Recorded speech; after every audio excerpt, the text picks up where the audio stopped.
funding for a back-to-work scheme to help the young unemployed.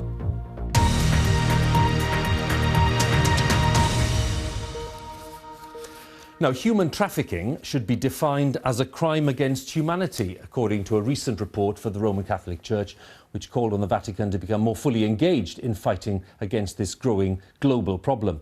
Pope Francis gave his approval to an international workshop at the end of last year, which brought together dozens of participants from churches and countries around the world, calling on every country to develop what they called national action plans to combat trafficking, and more concrete involvement, as they put it, by clergy and lay people, parishes and schools, and indeed the media.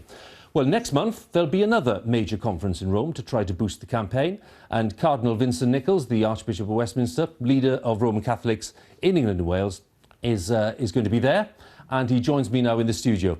Cardinal Vincent, thanks for coming in. It's a pleasure, Huw. We'll come along to your change of status, if I can put it like that, in a moment, because viewers will be interested in that, obviously.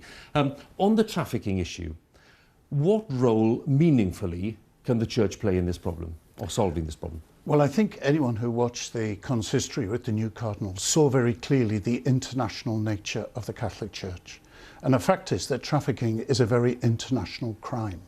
So what we can do is help to make the links between a crime committed here, for example, which could involve a victim from any one of 70 countries, with links back to their country of origin, and because that's the reach of the Catholic Church. So, for example, we work closely with the police in London. We're not the only charity that does it. And what we bring particularly is the role of religious women. Now, religious women belong to congregations that are worldwide.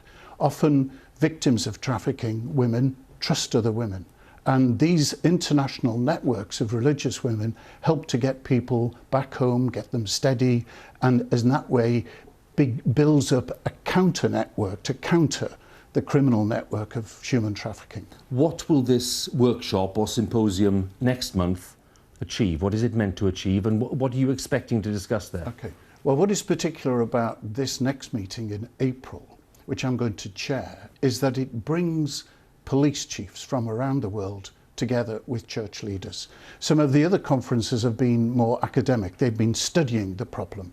But what we're going to do now is bring senior police officers, including the Commissioner of the Metropolitan Police, about probably as many as 20 of his counterparts from around the world, to the Holy See to look at this on-the-ground practical cooperation between the resources of the Church and the police tackling of this second biggest international crime. What would you say to a viewer who says this is a problem that's been growing for the last 10, 15 years, so it's good to see action being taken, but it's been very slow coming? Well, I think there's a very slow take-up of recognition of how hidden this problem is. And I think what this conference does is build on our experience of the last 4 or 5 years here in London. You can't suddenly go onto a world stage unless you've got a very solid base of experience in a city like London. And I think, London is tragically quite a centre of human trafficking because it is a huge metropolitan international city. So our experience is the spurt to wanting to build this international network through the links and the networks of the Catholic community. Where the problem exists and where the problems are evident, at what point does the Church step in and offer some kind of practical help? How does it do that? Well, if we look in London, for example, it works at a number of levels. Sometimes, especially young women who've been trafficked, find a setting of a women's institution, a religious institution, a safe place in which, first of all, they can talk about what's happened to them. They're not going to go and give evidence in a police station, but they might if they're drawn together, for example, after Mass on a Sunday, and there's a warm female setting for them in which they feel safe, they begin to talk. And then, most dramatically, when raids are made and people are rescued, they need safe places to go to. Now, other people provide this as well, but we play our part. And then thirdly, it's a question of building the links back to their home country for those who have the possibility of returning home.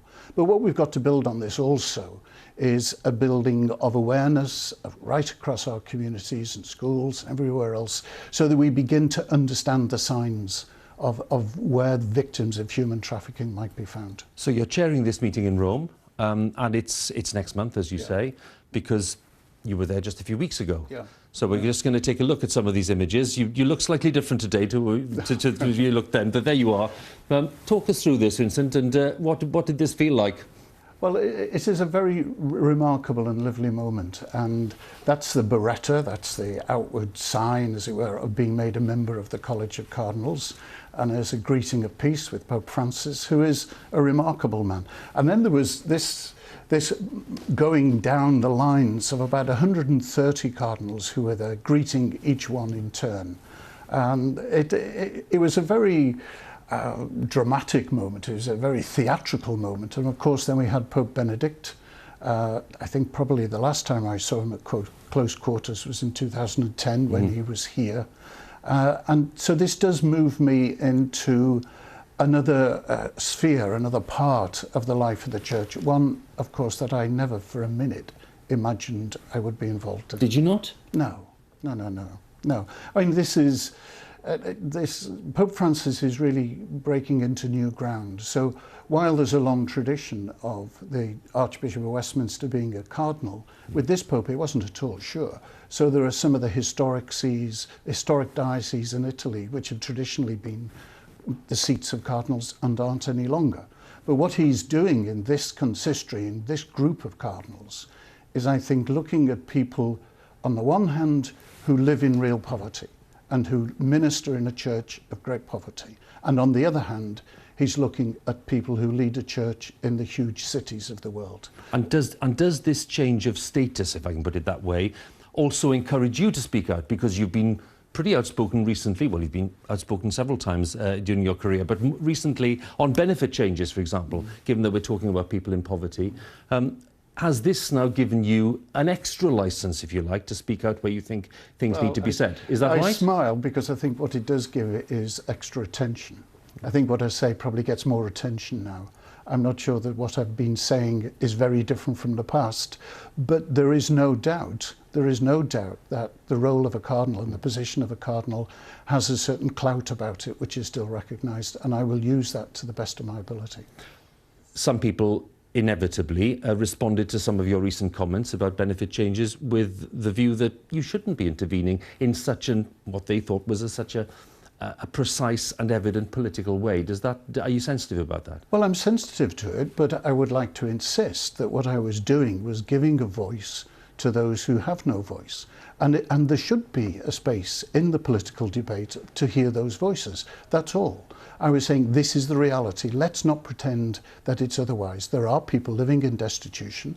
There are people who are finding it almost impossible to cope with the complexities of the welfare support systems. I'm not saying they're bad. I never said that it was intended effects. But the reality is that people are suffering great destitution and hunger. And that can't be right in a country as rich as ours. You mentioned there when we saw the images that Pope Francis, as you said, was a remarkable man. What are the challenges facing him now, given the fact that the Church has had some pretty troubled times in recent years? He has strong focus clearly on helping the poor, but there are other challenges too to change the image of the Church in the view of many millions of people. How is that challenge for you manifesting itself? Well, you know, I don't think my first concern is the image of the Church. I think my first concern is how we respond to the invitation of Christ to be disciples who are faithful to him and who want to seek what he wants and love what he wants. If the image is wrong, people are not going to listen. Well, that's true. But on the other hand, it's actions that will speak louder than the words. So for me, for example, my priorities are quite simple. I think it's very important in a city like London that I work closely with business communities, trying to help them gain a fresh approach to their own sense of purpose, to have a really much more profound sense of purpose in business. I think it's right that I speak up and try and help people to address issues of poverty. And I think it's right that I try and bring some of our resources to a problem such as trafficking. And then lastly, I want our parishes to be places that are attractive in which people can see that here there's a community that will support them and a community that is concerned about what goes on in the neighbourhood and gets out there and helps. Cardinal Vincent Nichols. We'll have you back in the studio to talk about some of those issues as well, but thanks very much. My pleasure. Good to see you. Thank you very much indeed. Well, now then, it's 3 minutes to 6.